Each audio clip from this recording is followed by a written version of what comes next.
Yo, yo, yo. What up? What up? We back. Oh, what up? Quarantine Man. edition, man. It's your boy Antoine the Source. And it's knowledge, man. What's up, man? How y'all been? Man, surviving, bro. You know that's filming the picture. You know he always misses his intro. Surviving, bro. You know. But yo, man, this unspoken conversation, quarantine edition. Episode. I don't know what number. We ain't even gonna count this episode. We've been out the gap so long, man. We just had to come and drop edition, some content, man. This special edition right here. This is a 5-week catch up. You feel me? How y'all been? And life's been good, man. How y'all been? How y'all spirits? You know, that's the first thing I ask people nowadays. How your spirits?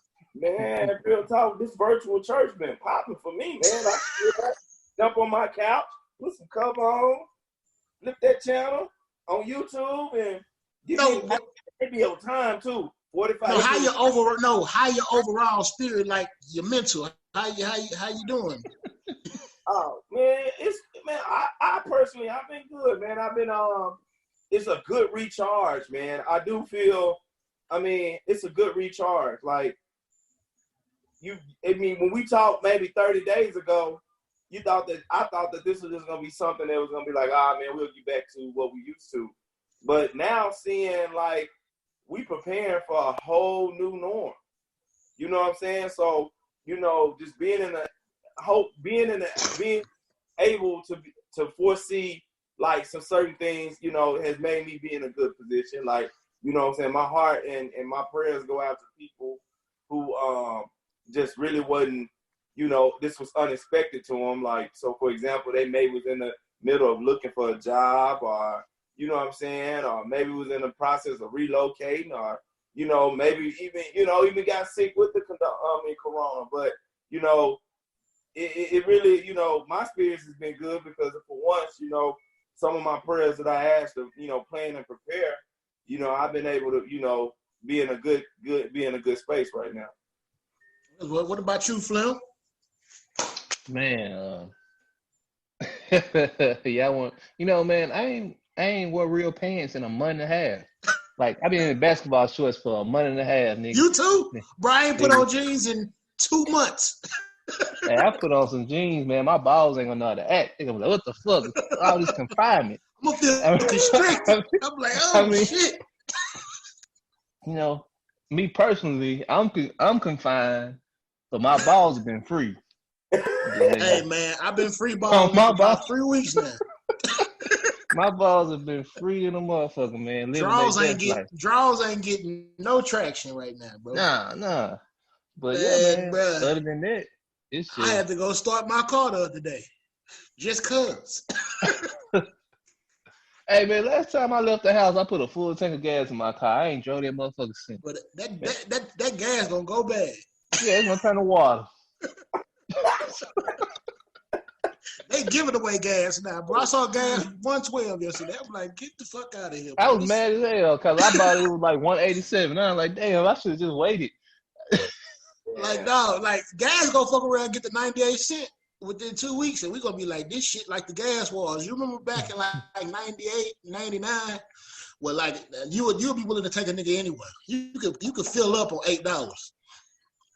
Yeah, gas, it went below. It was negative 43% last week. I end up buying. I copped a few shares, so you know, or you can't just buy like other than you can buy Chevron or Exxon, but like a lot of the crude oil, it goes like in a fund.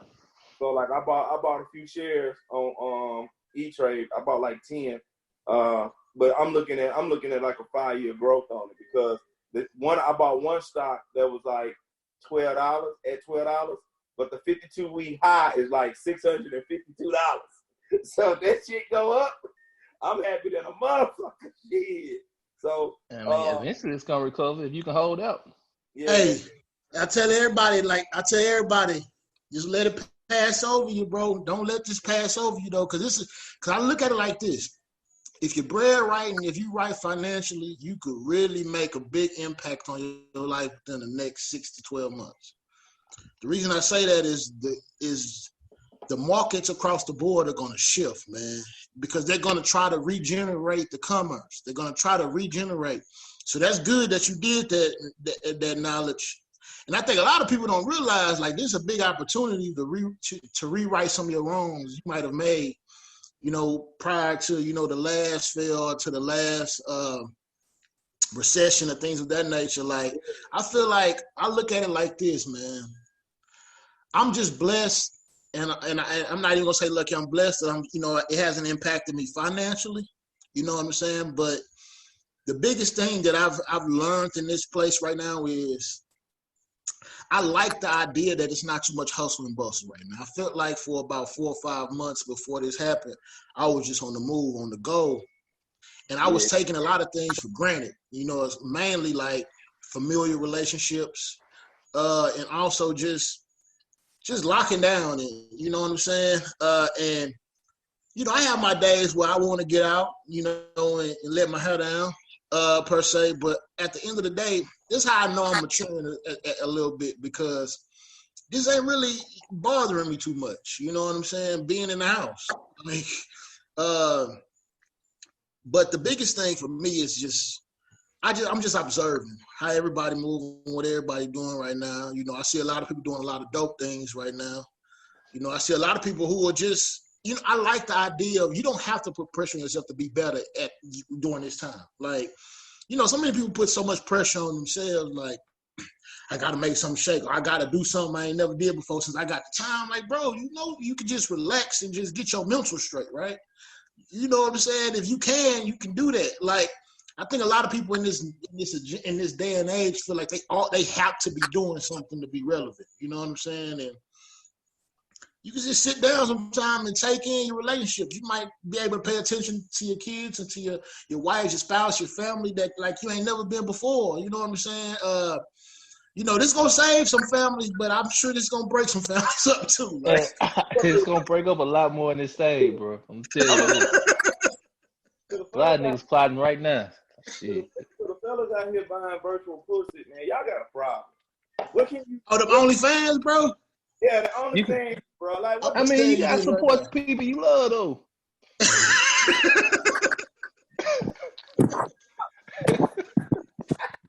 You say, yeah, you been giving out all them likes, bro. Can you drop $5 a month? I mean, shit. This the time to show them you really care, man. Hey, bro, niggas leaving tips and shit. Hey, man, you plant a seed, nigga. For your trouble. Plant a seed. For your trouble. Hey, plant a seed, cause you know, motherfuckers. If you been working in the club, you know, and that's how you been getting your money, and this shit came through right now, your money ain't flowing like it was. So when she get right and old boy can get out again, she might remember you put a little duckers in the bucket when times was hard. I'm gonna tell you this right now. I'm gonna tell you this right now, man. It's a lot of women right now that got humbled. It's a lot of niggas that got humbled right now because, you know, especially if you was like in the life, whether that be the fast life, you know, entertainment, shit didn't stop. So the clout a lot of times stops when the lights stop. You feel me? Like, and so now you really seeing who fuck with you in this time. You know, you got promoters finding out who really fuck with them because, you know, a promoter phone on a weekend is booming. You know what I'm saying? Like, now that shit might look like the Sahara right now because you are like a lot of times what you're able to offer is more valuable to people than you yourself. You know what I'm saying? And so a lot of people are starting to find that out right now, unfortunately. But you also, I've curated some conversation with people that I never knew before this. You know what I'm saying? Based off of just everybody online now. People are posting things, you are observing them, you interacting as they post, and I think I come to find out like somebody like Tory Lanez, he capitalized like a motherfucker off of this for his brand. Because if people fuck with you, they'll be able to fuck with you without all of the noise. You know, they'll be able to just direct, like, damn, I fuck with this nigga. You know what I'm saying? Like Boosie. Boosie came out the gates humming before IG started hating on that nigga. You know what I'm saying? Like, Boosie was about to pull a DJ Khaled Snapchat. You remember when DJ Khaled got big on Snapchat and that put his like media imprint through the roof, Boosie was about to do that shit on IG before that shit got too X-rated. That's the thing with Boosie though. Boosie don't take shit too far all the time, man. Like that nigga has no chills. He ain't really. He ain't built for that, man. Like certain niggas ain't built to be like that famous. You know? Bro, cause it's real though, cause he like that. Like you can't give certain niggas too much clout, cause them niggas go push the envelope. Like he had all type of shit on there, bro. And I'm like, man, these people. I seen, and what's crazy, I was looking at the video, and I'm like, people got charged from their kids in the flow while they on. I'm like, God damn, bro, shit. I'm like, kid in the next room, bro. You in this busting it open for Boosie online. You know what I'm saying? I'm like, quarantine 2020, bro. No judgment over here. It's just fun. Man. No judgment. It's just funny just observing all of this shit because it's been such a shift. Yeah, it's definitely been a big shift, man. Shout out to everybody that is being creative on social media. Boosie is a fucking fool, man. Yeah, I mean, this motherfucker 2 weeks ago, him and his girl be on X Pills getting into it. Today, he got to be thankful because somebody had to give him some, he ran out of insulin. Hey, bro. Like, for real? Yeah, somebody had to, because he posted it 2 days in a row. Like, hey, anybody in the Jacksonville area got some insulin. And like he actually put the picture of what he needed on there. And after the first day, I was like, I'm thinking he got it. I'm assuming he got it. Then when he posted it yesterday, I'm like, oh shit. He really ain't got his medicine. And he say a lady pulled up on him, drove 3 hours to give him some insulin. Damn. And he tried to give her money and she wouldn't take it. So she left him and went and got a scratch off and won 10 grand on there and sent him the picture. Damn. That's what's up. That's crazy. Bro. I would have still wanted my money though. But she wouldn't take it. People in the South fuck with Boosie, like the long way. Yeah. You know, that's amazing though, man. That's beautiful. Man, what else been going on though, man? I wanted to ask some people, ask us and discuss, like with so many people, like, consuming entertainment and consuming things, reading. What's something, that a new hobby, not even a new hobby, what's just something that you've been, paying attention to during the quarantine, like, or something you just observed or something you've this information technology shit I've been learning has slowed down finally. Like, this shit ain't just all so anxiety. Like it's like reading code is like how I used to look at it and get like overzealous on it. Now I'm looking at it like how to apply it. Like how to compare it. Do you really need to apply code, or is it other simple solution to get to you, get the job done? And just really how now information technology is like at the forefront of industry. So, man, it like you said earlier, man, this was a good time to just really, for me to just take a step back and just take a deep breath on everything that I've been running, trying to keep up with a pace just to understand. So that's all I've been on. Just playing with some code, trying to build out. So by the end of this year, I have my real estate license and I'll be a certified technical architect in Salesforce. So I'm gonna launch my website, my own, personal website that's coming later this year. But man, it's just like just being like, what I'm saying, getting a lot of, like you say, it's really mental, man. Getting a lot of shit that you've been wanting to do out your head and departmentalizing that shit, man. Yeah, you got the time. Yeah, man.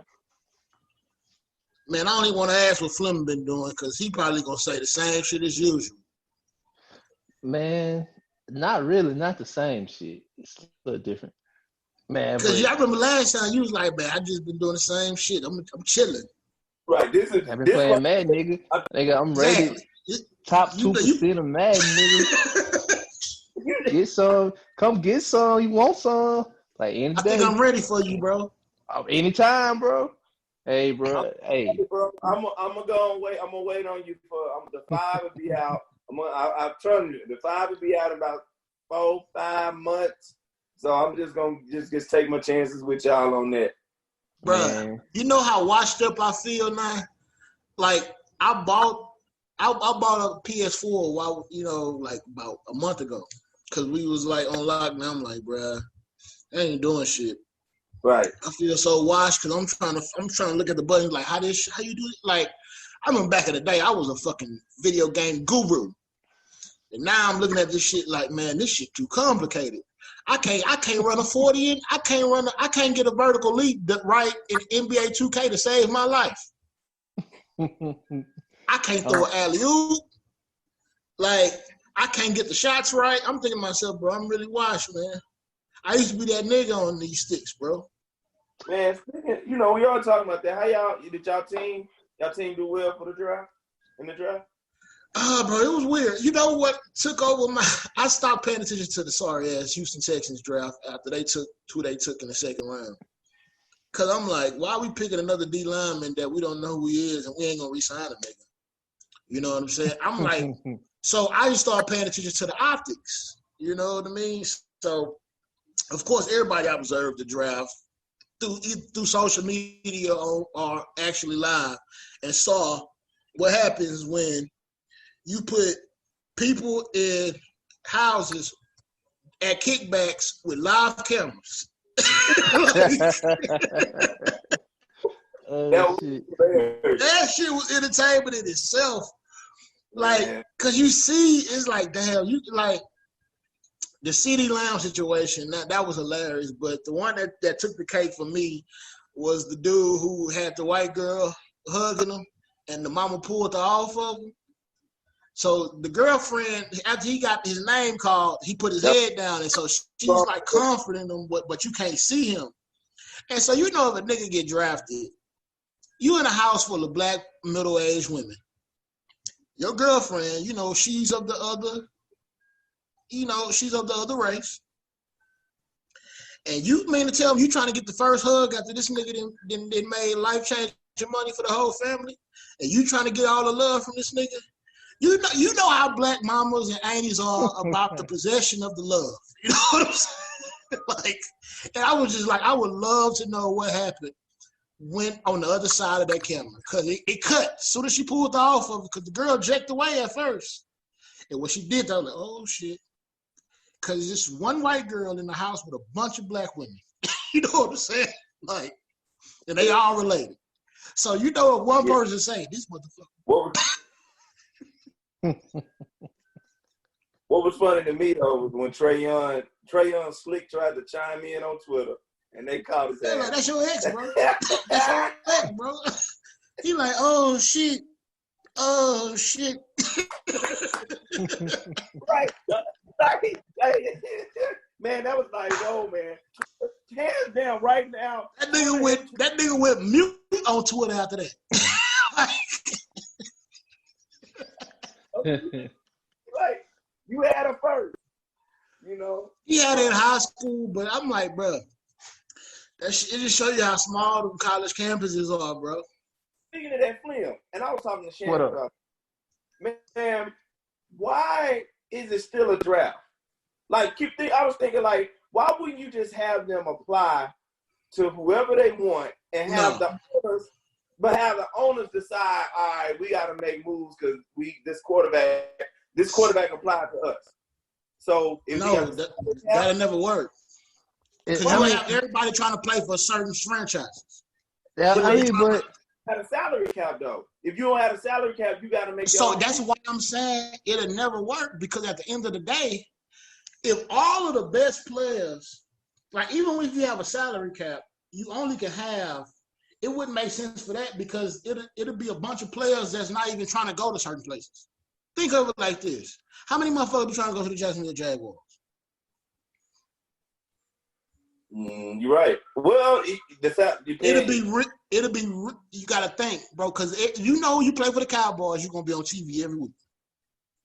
Cool. You're going to get endorsements. Definitely. Why the fuck would I sign up to try to go to the Jacksonville Jaguars when I can just put my name down for the Dallas Cowboys? And Jerry can decide. Because it's part of the draft is part of the gamesmanship too. The draft is part of the game. I mean, so it just like if you can't pass the ball, your team fucking lose. If you can't draft good, your team lose. It's about guessing right. At the end of the day, the draft is about guessing right. Because you have a 7-round pick who a better player than your 2nd-round pick. You know what I'm saying? So it's about guessing right. And that's what makes the draft fun because you trying to project players that you don't know who, we didn't know Tom Brady was going to be Tom Brady when he got drafted in the 6th round. You know what I'm saying? Yeah, I mean, the draft is where your front office really get to shine and can really put that imprint on the team. Like you can't really do that through free agency because people got a choice. They can choose who they want to go to still. The draft is where you can really make an impact on your team and take your team from being a struggling team or a middle team and giving them to that next level by draft picks or trading or whatever you do, however you want to do it. It's just another part of the game, man. It's more a cerebral part of the game. Right. But, I get off on it. I like it. I enjoy watching the draft because I enjoy seeing if I know where this player gonna go. Like, say for instance, like I look at it the month leading up, like, okay, let me see. Like, it's always every year somebody you can't explain that dropped really far in the draft. You're like, how the fuck did he drop? But we're not privy to the injury files. We're not privy to the off the field. So that's what makes it dope because they do so much research on these guys that we are from the outside looking at just a finished product on the field or at the combine. These people have done homework on these people 5, 6, 7 months sometimes. You know what I'm saying? If not longer. So I say all that to say that's why it makes it the most non-biased way of getting people to the next level. Because at the end of the day, based off of everybody gets the same amount. Like when we roll out, everybody gets one pick each draft until you trade it away or do whatever you do. So it's like you getting the even playing field. Now you could pull some Bill Belichick and like, I'm going to just trade all my shit. I'm going to get this person. I'm going to trade this 1st-round pick for this left tackle that's a 4th-year player. So I think that's why it's cool is it's the moving parts. Like you said, Flem, like it's the moving pieces where the front office got to really prove and it got to earn their money. This is where they earn their money, not during the season. You know what I'm saying? Yeah. You earn your money in the off season. Yeah. All right. Makes sense. I just look at it as our social climate change.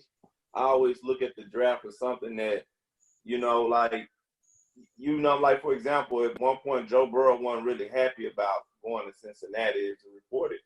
And it was just like, wouldn't it be great if you just like, all right, all you guys are projected to go 1st round. Apply to y'all top 5 places y'all want to go. We submit them in. Then the front office have to still, the game will be, they still have to juggle if, all right, for example, they want Joe Burrow, shit, it's going to take a lot to get Joe Burrow. You know what I'm saying? You're going to have to give up this if you don't have that. So, but, I mean, yeah, I see it. But either way it go, like you said, it's more around the front office, showing they skill. And it's not really it's not a disadvantage. It's just it gives the opportunity to show their skill set as a management perspective.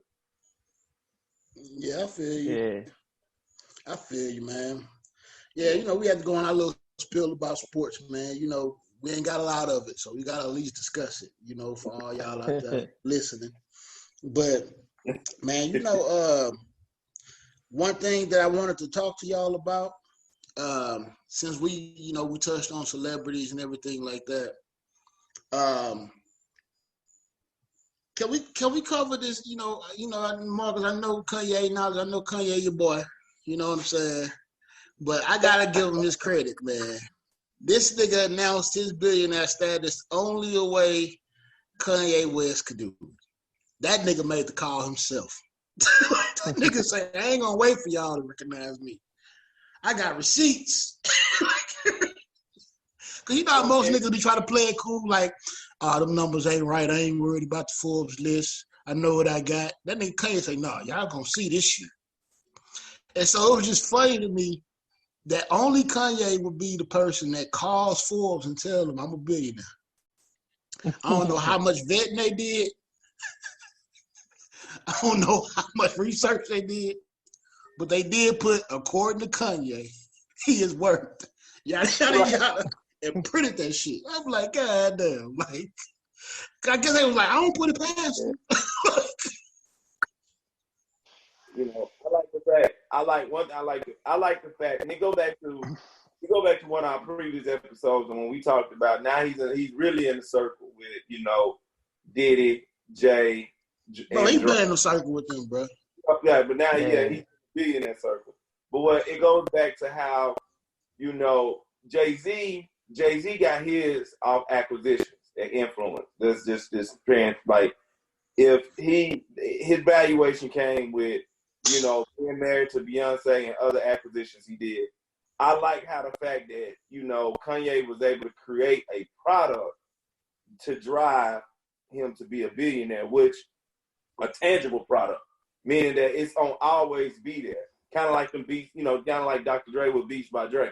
Like that, always gonna be that product. You can go buy a pair of Yeezys and you know, it's gonna, you know, make him whatever it is. So that was a huge thing. I mean, and I hope he at peace, whatever he was, you know, I hope of course we're gonna still hear the Kanye rants, but, you know, finally, you know what I'm saying, he can, like, he improved doubters, he improved more doubters wrong again. You know, when he said, I called Mark Zuckerberg, asked him to loan me, what, $100 million or something, and he didn't respond back, and shit, got it on. Honestly, I don't be knowing what to believe what Kanye said, because it be off the cuff. Like, the nigga changed his mind so drastically. Like, I don't be knowing if he trolling us or he just trying to get our attention, or if this nigga, like, really, like, this truth. It's the real shit here. So that's why it'd be hard for me to just pay too much attention to, like, and take it for what he's saying. Like, when he say he asked Zuckerberg for money, I'm like, you really called this nigga and asked him for $100? Like, you really asked, but if you was somewhere like, man, I need, if I can get $100 million, and Mark probably took like, okay, I hope you get it. You know what I'm saying? Like, did you really ask him? Yeah, man. But, you know, I want to get to that tax bracket to where I could even fix my mouth to ask another man for $100.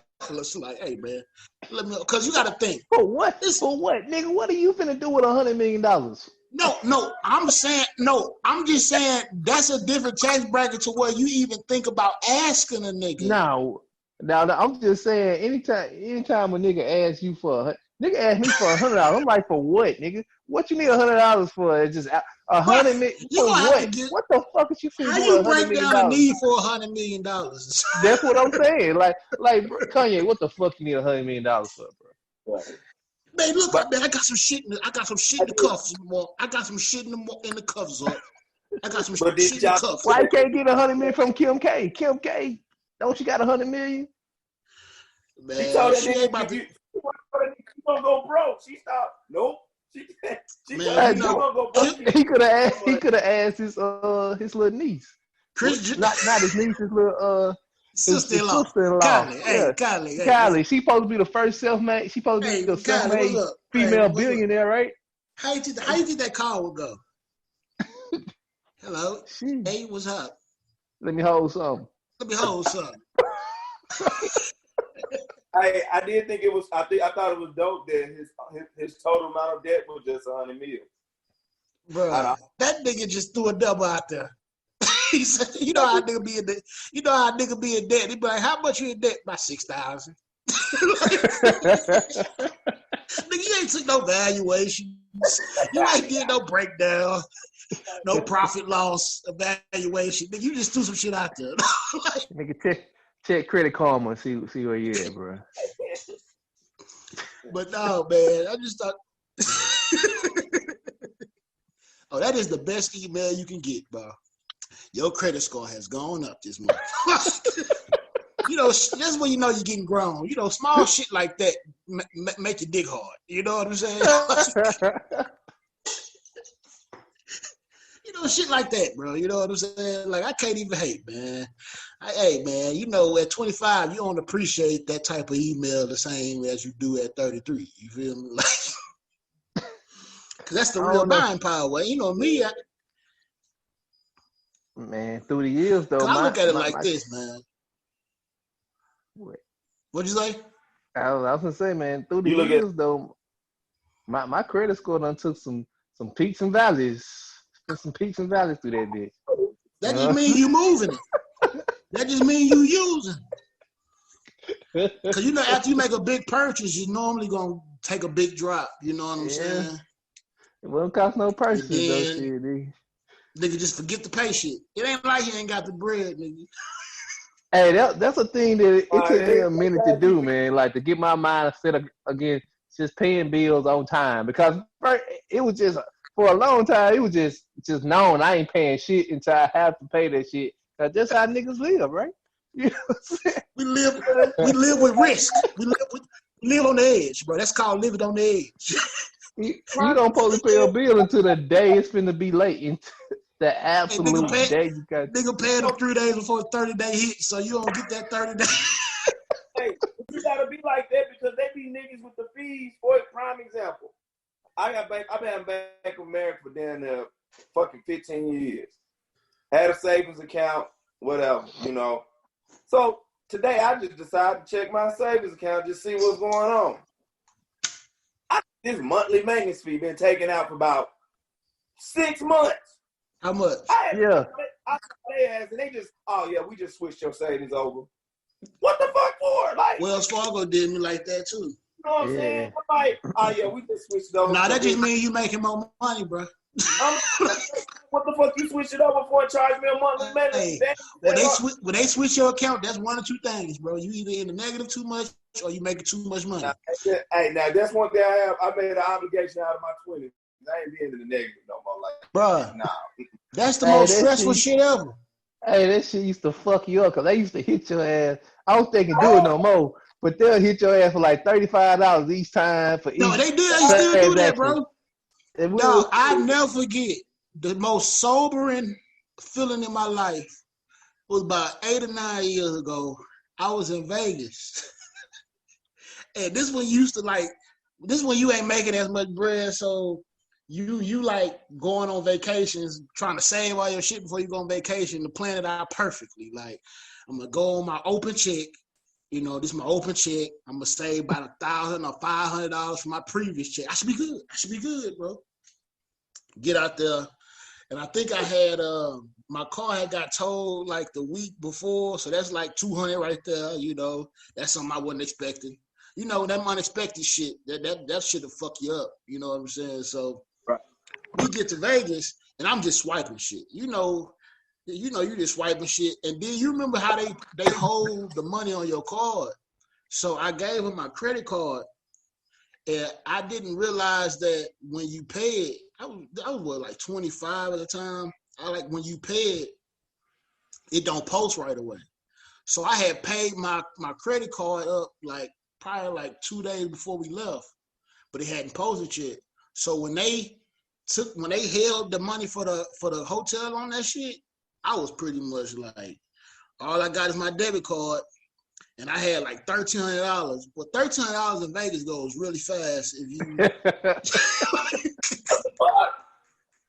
You supposed to have paid $6 for the first day, so you have to spend on money. Nigga, I'm down at the $5 tables trying to make something shake.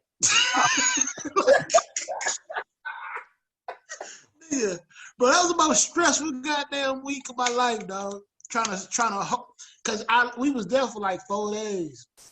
So we got there like Tuesday, and I was getting paid like that Friday. So I'm like, I just gotta make it to like Friday 2 a.m. You gotta drop. That's the most humbling feeling when you gotta pinch pennies out of town, bro. You're like, why y'all trying to go here, bro? Why y'all trying to go here? Niggas talking, I'm about to take one. I'm tired. I'm gonna take a nap.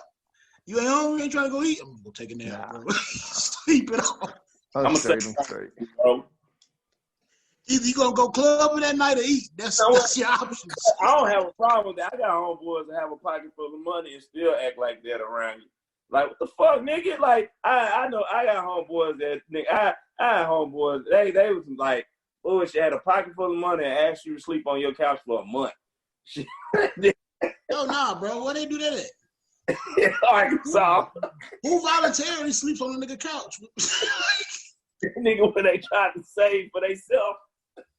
Like, so you want to inconvenience me? I gotta come home and you left a groove in my shit. I see your ass printing my goddamn shit. Man, smelling like must when I walk in from work. Cause you want to save a couple dollars, nigga. Yeah, man. Yeah. Hey, y'all Arkansas niggas too nice for me, bro. Nigga like me make it uncomfortable for you on purpose at the crib. Make you not want to stay here no more. Burn the house. Yeah. Don't buy no groceries. You know what? That's the worst thing when you get somebody in the crib and they ain't got nothing to eat. You be like, fuck, you got shit here? Man, I ain't even hungry, bro. You sitting there, you hide snacks in the room and shit. Right. Yeah, that's fucked up right there. You gotta hide shit. No, what I'm saying is you gotta start doing shit like that. If you want a nigga to move out after they move in, you gotta make it uncomfortable. Cause as long as life is good, niggas get real comfortable. You gotta make it real uncomfortable for them. You know what I'm saying? That's what you gotta do. I ain't never had a nigga move in with me, bro, but I feel like that'll be my plan of action. I'm gonna give you a time. I feel like, okay, say I give you a month. And then we about 3 weeks in and I ain't heard about no prospects. I ain't seen no apartment pamphlets around the house nowhere. I'm like, nigga. Man, hey, you at least you got a plan, man. You too. I think I'm too nice. Like, I don't even want to I'm learning how to practice to say no because I don't know, man. Like, I wouldn't, because I know the play. I say, yeah, you can stay. You know what I'm saying? And as soon as I wake up in the middle of the night, because you done left the TV on all night, and shit, it's bothering me and bothering my goddamn cat. Hey, man, I'm gonna click on you. You know what I'm saying? And I don't know. Like, I'm trying to be a little better because you always want to be like, God don't give you nothing that you can't share.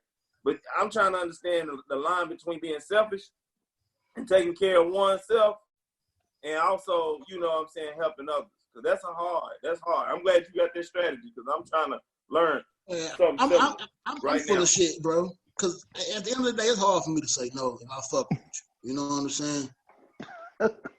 Like, no, because at the end of the day, like, if I fucks with you, it's going to be hard for me to say no unless I just over it. Unless I'm just like, nah, bro.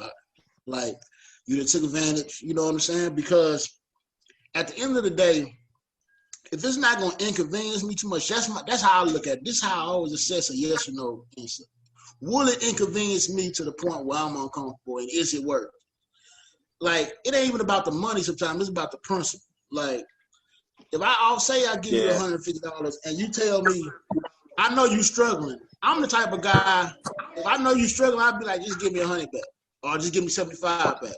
I want to see if you're going to give me that $75 or $100 back. Because if not, it's going to cost $150 to get rid of you. That's how I looked at it. You know what I'm saying?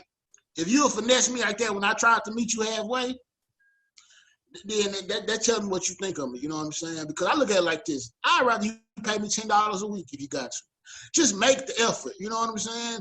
To repay your debts. That's how I look at anybody that has ever borrowed.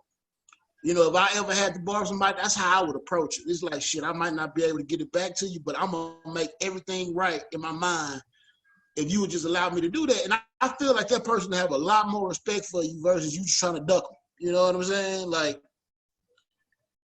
yeah. I don't know if y'all ever had to do that where you had, you know, you see somebody that owe you money and you think to yourself, like, this nigga really going to act like, you know, they'll be so bold and not even speak to you if they see you. Like, nigga, you, like, I don't know if y'all ever had that happen to y'all before. Man, who's the dude who just got shot for asking dude for his money back? Wait, what? In Dallas.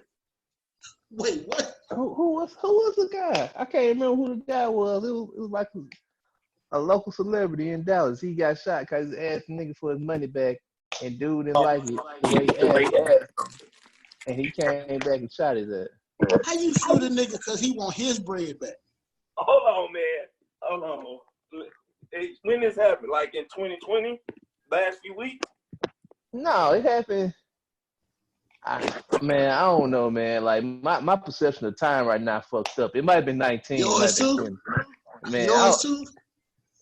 What's the day? Today Monday, right? Nigga, I don't know what day it is no more. Nigga, I've been in the house for a month and a half, nigga.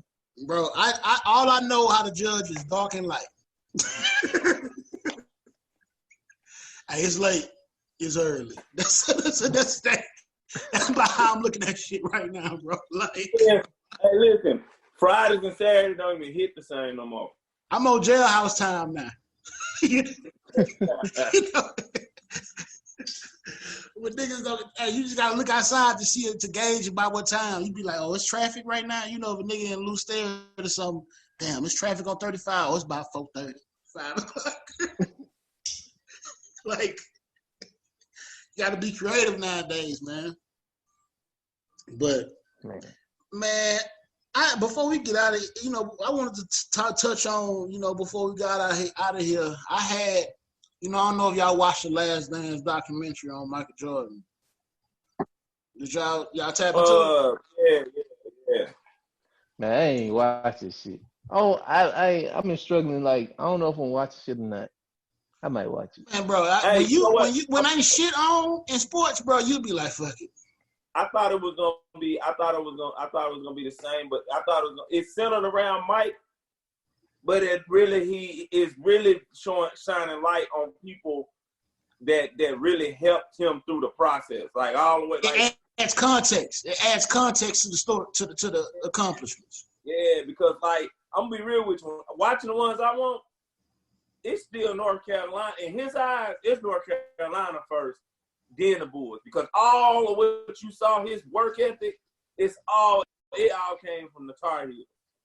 No, I mean, I ain't really like honestly, what I wanted to like focus on when I watched it is not even about the accomplishments. Because, you know, as somebody who I watched Jordan growing up, but I didn't pay attention to Jordan. Because I was 12 years old his last year in the league. And so I wanted to, you know, we romanticize the past as time goes, as time transpires, you know what I'm saying? So I wanted to see some real life, you know, kind of go back to that time. And what I got, my biggest takeaway from that is Jordan is you know, arguably the greatest player in a lot of people's eyes. I call him the GOAT just off of his legacy and his impact to the NBA. He's the first global icon of the NBA. You can't replicate the template. You know what I'm saying? You can't outdo the template. But as far as the perfection that everybody tries to put on him, he's just a product of somebody who didn't have social media. We didn't have the context. No, you got to think about it, because you sitting there, they'll show you like, oh, when he lost to the Pistons 3 straight years. You know what I'm saying? What was they saying about LeBron when he was losing to the Celtics? Because they feel like, oh, you can't beat this team. You're not good enough to beat this team. There was clippers of saying Jordan is all flash, no substance. Like, it was real. Yeah. And so I look at it like that. I'm like, that's why I think it's unfair to compare somebody like a LeBron and a Jordan, because they're the way they've had to maneuver is completely different. It's like one person was able to hide behind the mystery. You know what I'm saying? Like, you just saw the end results. You get what I'm saying? Like, you didn't get the chance to get exposed to what's going on in the locker room. You know, you didn't get a chance to get exposed to what's going on off the court. And so we just saw whether he hit or miss, whether they won or lost. You know what I'm saying? And so what happens is a lot of people is able to compartmentalize the good shit, what they wanted to. Like how people would say Jordan won it by himself. It's like, no, Jordan didn't win it by himself. Jordan struggled without Pippen, like as any player would, trying to win 1-on-5. You know what I'm saying? It's like I'm just glad that we're able to put in the context what really happened, you know, and kind of try to humanize Jordan. Because, you know, a lot of times people try to approach him as like this mythical figure, you know what I'm saying? It's like, the nigga missed, you know, he missed game winners. He missed free throws. You know, he missed layups. Like, the nigga wasn't perfect. And so it's dope to see, like, the nigga went 8 for 21, but he found a way to win. You know what I'm saying? Like, I hate when niggas be made to seem like this nigga was just the greatest player, didn't never have a bad game. Like, how can you handle adversity?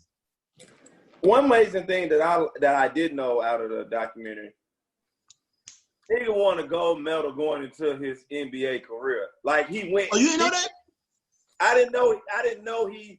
Like, it was the Olympics that year. He went, ball, won a gold medal, won a slam dunk contest, and a Rookie of the Year. But you know, before the Dream Team, it used to be the college all-stars that would go and play in the Olympics. Oh, that's okay. Yeah, that's why the Dream Team was such a big deal, because we weren't even sending pros and we was, you know, competing, winning a lot of times. Yeah, that's why when we put them niggas out there, it was like, oh shit. Them niggas had a chance when we was putting them college players over there, but nah, man, you know, I'm just glad that, you know, it's good to see things in revisionist history. You know what I'm saying? Like, see, but that's the thing about, like, it'll never be a time where you'll be able to enjoy that type of mystery again. Cause hell, right now, as soon as your ass get drafted, they finna pull up what you tweeted about in 6th grade. Right. You know what I'm saying? Murder right now. Going to the NBA. Yeah. Bro, imagine if we found out that Jordan, in the social media age, Jordan broke Steve Kerr's jaw in a fighting practice. It was one point. Imagine what they would have traded his ass. They wouldn't even keep him on the team. No, they wouldn't have traded Jordan. Man, they would trade it this day and time. Nah, bro. Because you gotta think that's your revenue.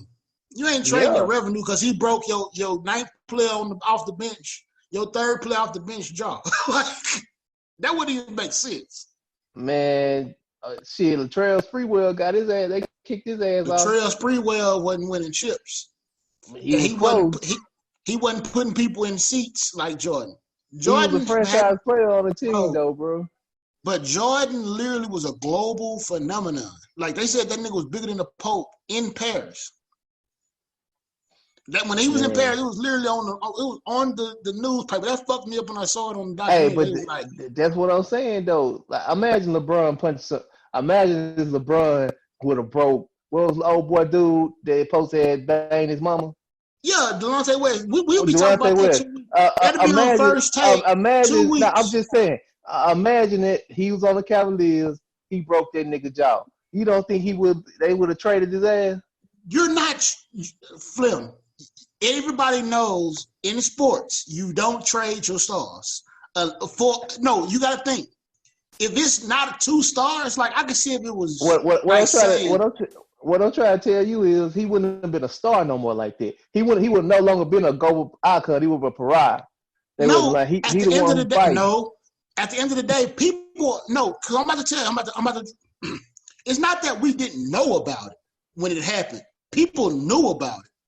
Because if that was the case, look at it like this. Your owner knows that you broke his jaw, whether the public knows about it or not, right? Mm-hmm. So why wouldn't he trade him then? Does he care about public perception? Yeah, of course. It's all public perception. What? No, it's not. That's how you sell jerseys. That's how you do everything. Bro, that's why people come to games. Do you know perception. People? You must not have been looking at Twitter after this documentary. People thought that shit was cool that Jordan would win at all costs. Bruh. People think that shit is like the dopest shit ever. Like, okay, that's cool. People think Ron Artest cool for jumping in the stands. Exactly. But when that shit happened, they was like, he gotta go.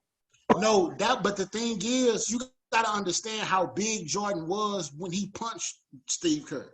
Jordan was already a global phenomenon. That doesn't go away. I do understand that, but that doesn't go away because you punched a nigga that's averaging 8 points a game. I'm telling you, man, that would have facilitated. this day and age, doing something like that you're not would trading facilitate an a fall NBA from grace. superstar because he hit. Now, if it was KD and Steph Curry that got into the fight, where y'all niggas gotta go? You know what I'm saying? You get what I'm saying? Because it's even playing field down there. Man. Steve Kerr and Michael Jordan, bro. You're not making that decision to trade Michael Jordan. Who are you gonna get?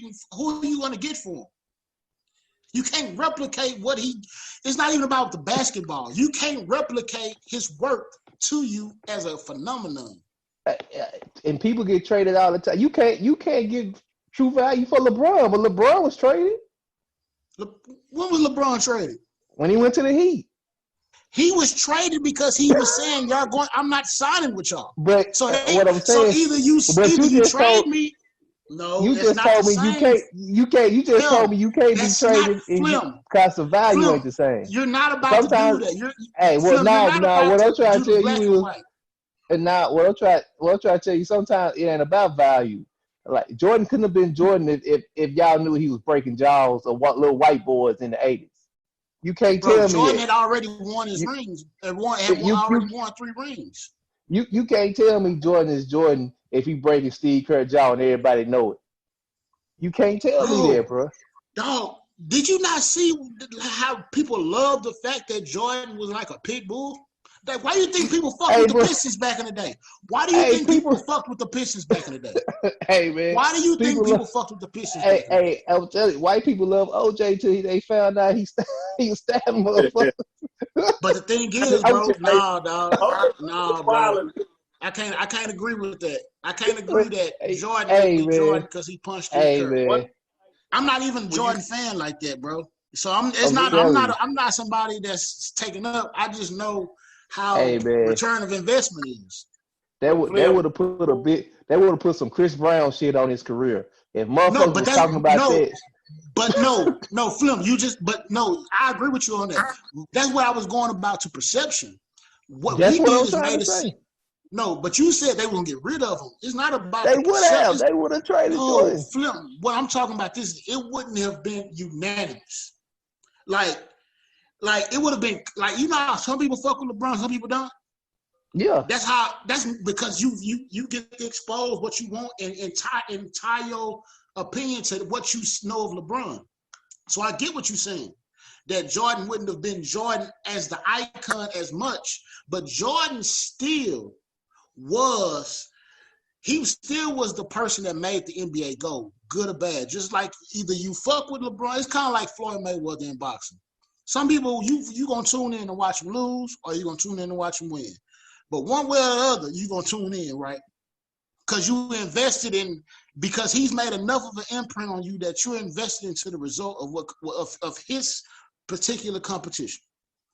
And that's all I was saying is like, it would have been more complex views on Jordan if we had more exposure to him. So I agree with you on that.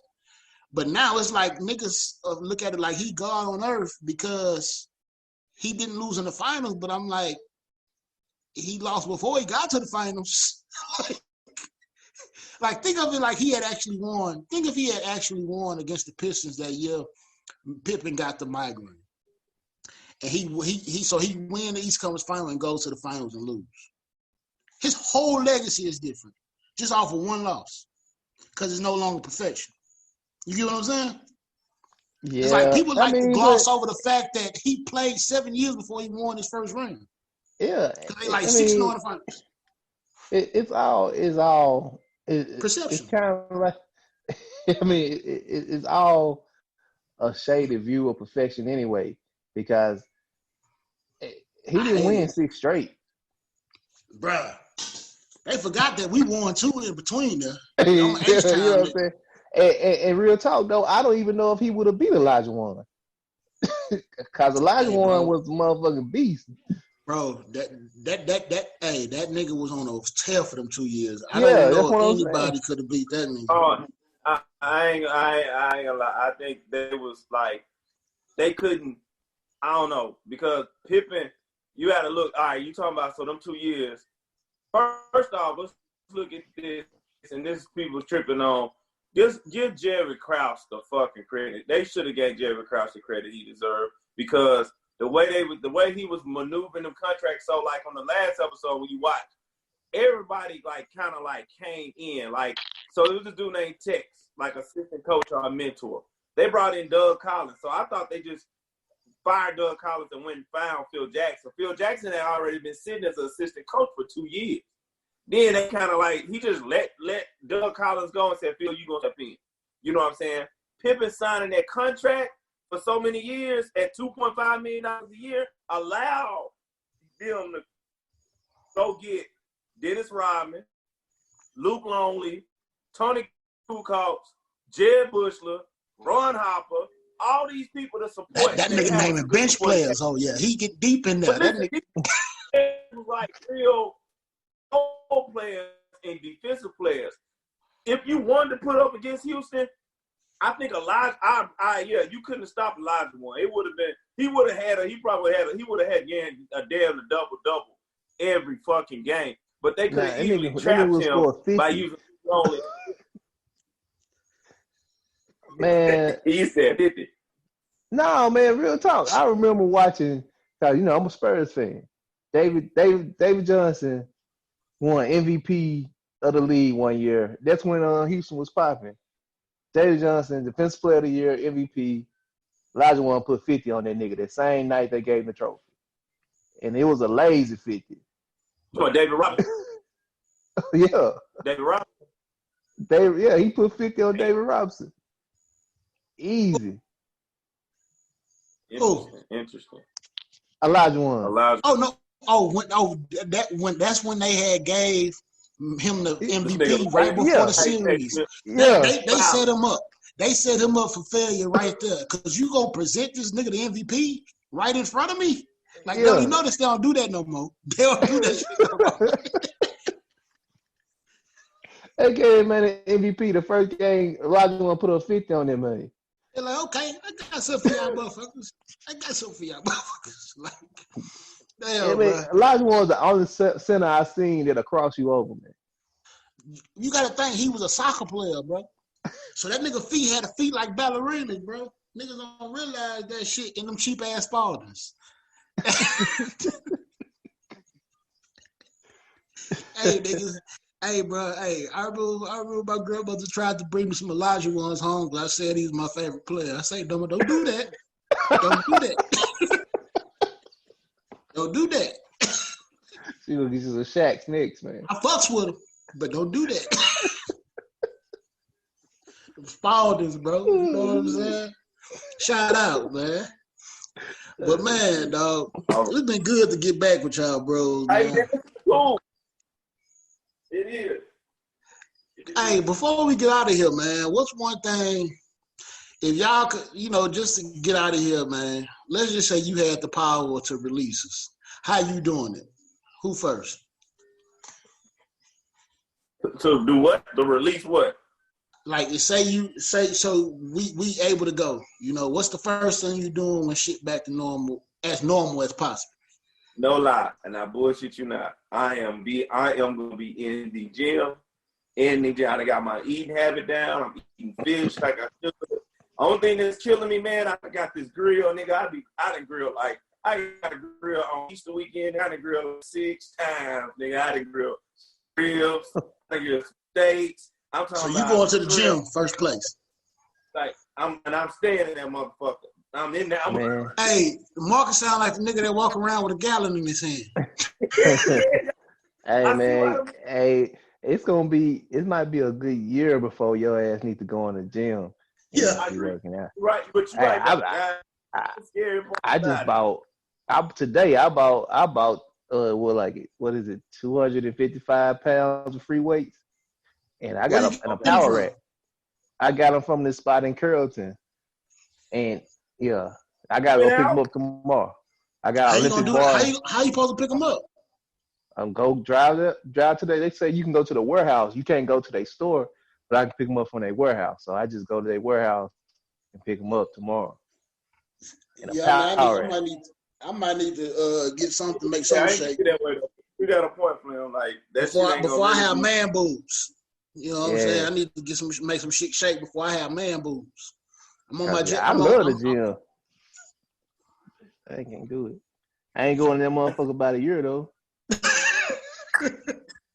That shit gonna have to be pristine. For real, bro.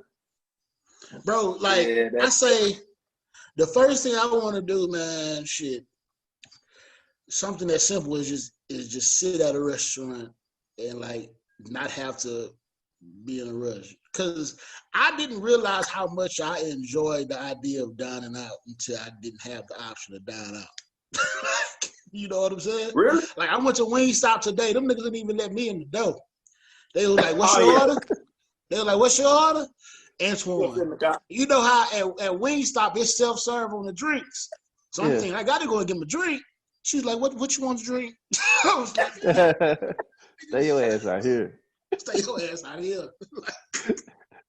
Man, I'm feeling like a stepchild, man. I'm feeling like a stepchild right now, bro. Man, I just want to go to a bar. I want to go to a bar and have nobody talk to me about an hour. Just take it all in. Nigga, I might drop a tear the first shot I have at the bar. Oh, boy. I might drop a thug tear, bro. Don't let the NBA season come back. Man. Nigga. Hey, I want to say like it's going to come back. Y'all LeBron friends. And I don't even want to talk about it. Because it's just going to piss me off even more. This nigga had a ring. He had a ring for the GOAT. He was going to get one, man. He was getting one this year, bro. He was getting one this year, dog. Hey, man, and I feel like this was his last year. This is his last year to like. Yeah. Can you imagine, bro? And next year, KD gonna be back, and Golden State gonna be Clay back. Gonna be back. Like, no, like, fuck. You like, bro, this some bullshit. You know what, though? He gonna be a year older. I don't even want to talk about it no more, bro. You just throwing too many facts out there, dog. Nah, I'm just saying. If he wins, he wins. Anthony Davis might not even be back. He didn't sign no contract. Nah, Rich Paul and them gonna pump that. They gonna hold that nigga over the. They gonna hold that nigga over the balcony if that nigga try to leave Clutch and leave the Lakers. They like, But now I just want to like this. He gonna have an asterisk mark, an asterisk for his 2 championships. It wasn't a full season. No, bro, you can't blame that nigga though, because it ain't like that. A lot of people didn't expect them to win it. Like it was between them and the Clippers, and I just felt like in the playoffs, LeBron and the Lakers were gonna make more plays than the Clippers. Yeah. That's how I was looking at it, because it was like the Clippers it meant too much to the Clippers during the regular season. You notice every time they played the Lakers, they got up for them. That means we already in your head, bro. If you got to come out there and try to intimidate us, do all this shit to win, bro, that means you know you can't fuck with us. You know what I'm saying? Because Patrick Beverly want to do all this extra shit. You know what I'm saying? Hey, man, really, though, when you think about it, man, everything been happening in the league because people scared of LeBron. Golden State happened because motherfuckers were scared of LeBron. You can't tell me KD wasn't going to Golden State if he didn't think he needed to do that shit to beat LeBron. It wasn't about motherfucking You don't think Golden State, bro? You don't think Golden State would have wanted KD if they thought they didn't need him to beat LeBron? Well, it really was because LeBron had won. Yeah, like Draymond called that nigga in the parking lot. Like, hey, bro, come holler at us. Help. Hey, bro, I don't give a fuck. I'm throwing that shit out. If you listening, help. I'm throwing that shit out for arguments forever. This nigga made it out the parking lot. Like, you guys are real basketball fanatics. What was really wrong with Durant leaving? Bro, you just lost let me put a scenario to you in some hood shit. Imagine you live on the street and there's some niggas that live on the other street that's on they a rival street. You know what I'm saying? You went over there, you and your homeboys caught them slipping. You know, you won a couple on them. You know what I'm saying? You done beat them up twice. Y'all done fought twice. But one time, they got y'all ass. They came back and got y'all ass. So imagine you the main nigga that took the L in the shit. Like, you the leader of the crew. You the leader of the crew on this street. Y'all didn't got y'all ass. You didn't whoop their ass, but now they didn't whoop y'all ass. Now imagine you go down to your homeboys down the street on the street that fuck with you and say, hey, I'm going to fuck with them niggas over here now, man. Fuck y'all niggas, I'll holler at y'all. You would be like, man, wait, this is not the most hoe ass shit ever, nigga. We was just like, bro, it ain't like they swept us. It ain't like they swept them. Nigga, you was up 3-1. That means all you gotta do is win one game. One game, bro. And you said, nah, fuck this, burn the whole shit down. I'm going to fuck with y'all. Yeah, I'm just gonna go to the other team. I mean, like Kate. I see why Russ wanted that fade. You can tell though, like that shit fuck with KD though. That shit, like he got a championship and it didn't feel the same. Bruh, it will eat him alive because nobody will ever take his ring seriously. You notice, like this nigga played out of his mind in 2 years when they won against LeBron. Nobody pays attention. He did. But nobody gives a fuck. Phil, how many people give a fuck about what KD did in the that's what you're supposed to do, though. You supposed to. That's exactly what they said. That's exactly what they said. Nigga, you playing with fucking on a 70-win team, nigga. The fuck, nigga, you playing one-on-one. Like, nigga, you a 7-foot guard playing one-on-one. I'm gonna say you're supposed to be doing this shit. One thing you ain't gonna be able to take away, and this is gonna, to me, define LeBron legacy, is I'm gonna call it the 2K era. Because he really, think about it, for the first time, and we all gamers, we talked about it, man, it was the first time you really saw some 2K video game shit happen in the NBA. Oh, I'm just going to go play with my homeboy. Trade here. Next thing you know, you got 3 niggas that's 99. No, it's player empowerment. So really what it is, bro, is it's player empowerment. That CBA of 2016 changed the whole game.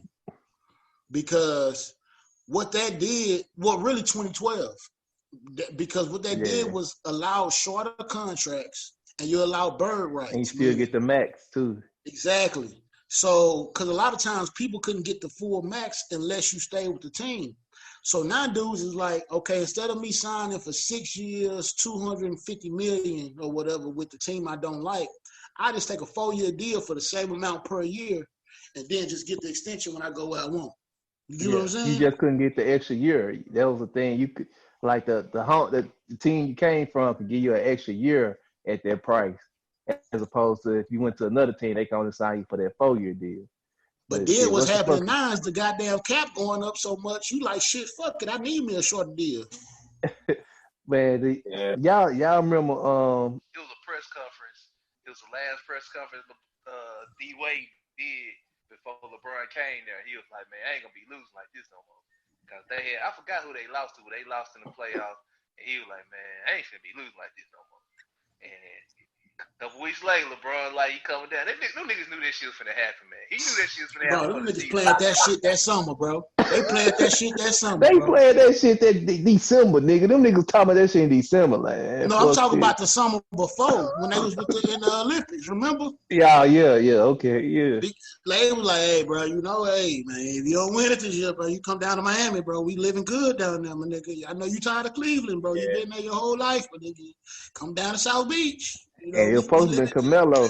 Melo didn't want to take that pay cut though. Melo like, fuck that, man. I don't know. That's why Melo, bro, you would have made so much money off the court if you had been on them damn teams, bro. Hey, Melo like, what if I get fat? Hey, Melo a nigga, bro. Melo looked at that shit like a real nigga. Like, hey, bro, I ain't leaving no money on the table for y'all niggas, bro. You knew Melo issue, man. You knew Melo issue. Melo had Melo, like, I just want to fuck bitches and get paid, bro. You know, Melo, like, I just want to fuck bitches and get paid and get buckets, bro. That's it, bro. I don't give a fuck about legacy. I don't give a fuck about rings. You know what I'm saying? Like, because you got to think, why else would you leave Denver, who's actually competitive and one game away from making it to the finals down there, to go to New York because you from there? How you gonna be the man? Exactly. Bro, when he was playing with Chelsea Billups, them niggas was like one game away from beating the Lakers. The niggas was cold, man. The nigga was nice. That nigga was like, bro, fuck this shit. I want to go to New York. Like, I'm like, bro, what? Like I remember that he just had added like, I want to be a Knick. And then you get over there, and niggas was sorrier. You ain't heard a nigga say that shit since. I want to be a New York Knick. That shit was a fucking disaster.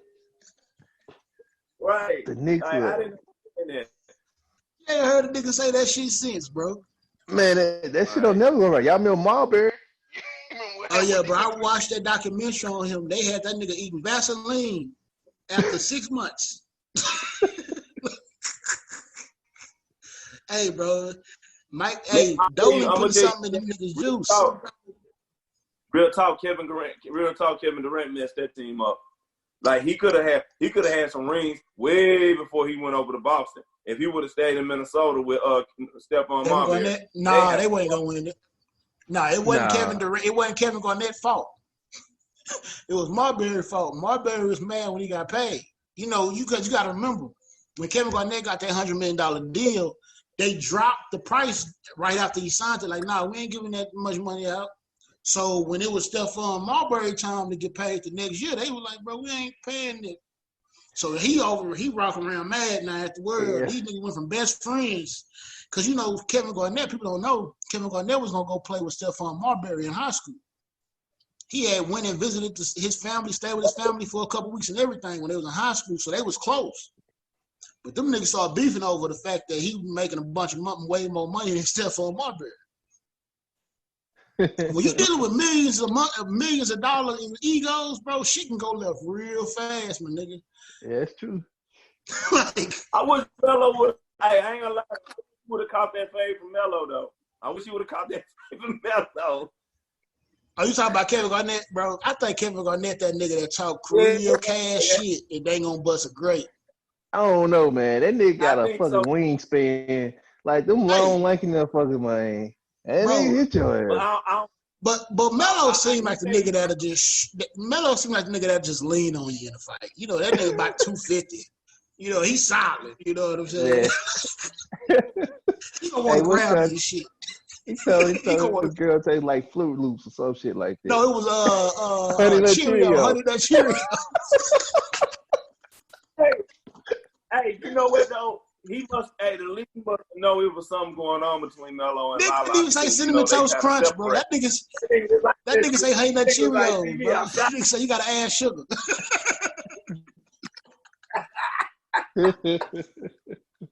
Bro, man, all right, man. We gotta get back to our bro. But man, yeah, but it felt good to get back on wax, man. All the listeners out there, man. Everybody that's I know we've been next week. Yeah, hopefully we get back in the studio soon, man. But we've been real anti. When y'all say we going to the studio? I ain't put no date on it. I just said soon. I said soon. Shit, I'm telling y'all niggas, man. I'm like, nigga, I ain't leaving the house for another 2 months at least, nigga. At least. I see y'all niggas next school year. Hey, man, you know, I be wondering, that's another business, like, you know, niggas at MZ Studios, man, you know, I appreciate them niggas, so I be wondering how they business doing with, you know, all the I said the same thing. Shit. Yeah, but see, that's like my barber, man. I want to help my barber out. Just want to throw that nigga something just cause. Yeah. Bro, what's thinking about you? I don't want to go get my haircut though. It's a barber that died, bro. It ain't worth it. That's why I'm keeping my shit. Your barber's acting like the weed man. I got house calls on deck. House calls on deck, $20. 25 for 2. You know, you couldn't get that nigga to respond back to you when the shit was jumping. Not niggas. I can't, man. I can't be taking no chances, man. I can't take no chances. I can't get my kids. Hey, bro, just grow it out, dog. Let that shit hang, bro. That nigga Marcus say he about to grow his out. He gonna be looking like Martin when he went to that cult. You remember that episode? He came back. Man, I cut my own shit a couple times, man. Yeah, you can do that shit because you. Yeah, I faded myself up. You experimenting over there, ain't you? Hey, if I fuck up, what's gonna happen? Exactly. Niggas experiment this shit. Like, fuck with this shit. Let me see what niggas probably dying their head and shit just to see how they look. Nigga, I watched a couple YouTube videos and I went in. Fuck it. Hell no, bro. Hey, if I had hair, I probably would do the same. I was walking around with the Sherman Hemsley. Hairline, so I'm good. He's walking around with the Sherman. I just didn't feel like shaving my head, bro. That's why. Yeah, I would never see that though. Nobody will ever see it. Hey, go ahead and let it grow, bro. Let me see. Bro. That shit was horrible. I finally just woke up and was like, I need to do better. Nigga walk around that bitch looking like a dark ass Sherman Hemsley, bro. Yeah, my hair grew fast on the sides. My hair grew fast as fuck on the sides. I had a mini fro on the sides. Hey, so are you like George Jefferson? Or are you just like, bro, you start by just think of this. I could brush the sides. That's right, man. Nigga had the 240. Nigga had them 240 waves. Not the 360. Them 240s, bro. That's crazy. Hey, bro, y'all get with it, bro. Y'all see me in the do-rag, don't ask no questions, my nigga. There's no questions, bro. Well, all right, man. Man, everybody out there that's listening, everybody that's fucking with us, and everybody that's basically hearing our voice right now, man. We sending blessings out to y'all, man. Keep y'all mental strong. Stay prayed up, but also, man, just stay out the way. You know, like this thing, let it work itself out, man. And it's still, man, use the time wisely, like for real, like. Yeah, I ain't even gonna put the pressure on somebody to use his time wisely. You got people that sometimes they just want to chill. Like that's why I'm just saying stay out the way, because I can't tell you how to use your time. Just don't put us in danger. That's all I can say. I'm gonna say this though. I do got $100 for DG as soon as this shit over with. Goddamn. That's what I'm saying, man. She need that money now, nigga. Check on your favorite stripper, man. Go support your local strippers. Hey, hit her up on IG and make sure she's okay. If you see somebody with an OnlyFans page that you know that you used to work with or something in their bio, don't ask no questions. Shit real. Nah. So no shaming. No OnlyFans shaming. Shoot him a dub, man. Tell her she ain't even gotta shake it for you. Just put something in. Just put something in. Just put something in the tip jar. Just put something in the tip jar. I just wanted you to have this. I was thinking about Man, this is fun, bro, man. I'm glad we got to do this soon again, man. So everybody, keep reaching out, keep fucking with us, man, and keep supporting the brand, man. Shout out to our boy D-Boy. He probably somewhere chilling. But we're gonna have what you say? You're gonna have them plates soon. Yeah, man, but also just the summertime. So all I say for this is we still got a couple months in the summer. So hold out hope that we can go and live, and you can get to your trips, and we can get on beaches, and we can see girls in sundresses and all that shit. So, but remember, flu season starts in September. Don't be throwing that shit out there. I don't want to hear shit else about no flu. Man, shit shut down for the rest of the year. You ain't gonna catch me on the beach. Nigga, I'm social distancing until like 2022, nigga. Like, fuck that, man. Hey, so we gonna deal with him telepathically. You know what I'm saying? Hey. Oh man, y'all boys keep y'all head up too, man. But yeah, man, we gonna group chat. Yeah, man. Hey, yeah. I don't know why we acting like we ain't in the group chat together. But no, man. Let's just go on and sign out of this one, though. We, like you say, this is the quarantine edition of Unspoken Conversation. Keep rocking with us. This your boy Antoine the Source. Man, it's knowledge, man. Be safe. Hey, it's your boy Flair, man. We out. Yeah. Hey, bro. All right.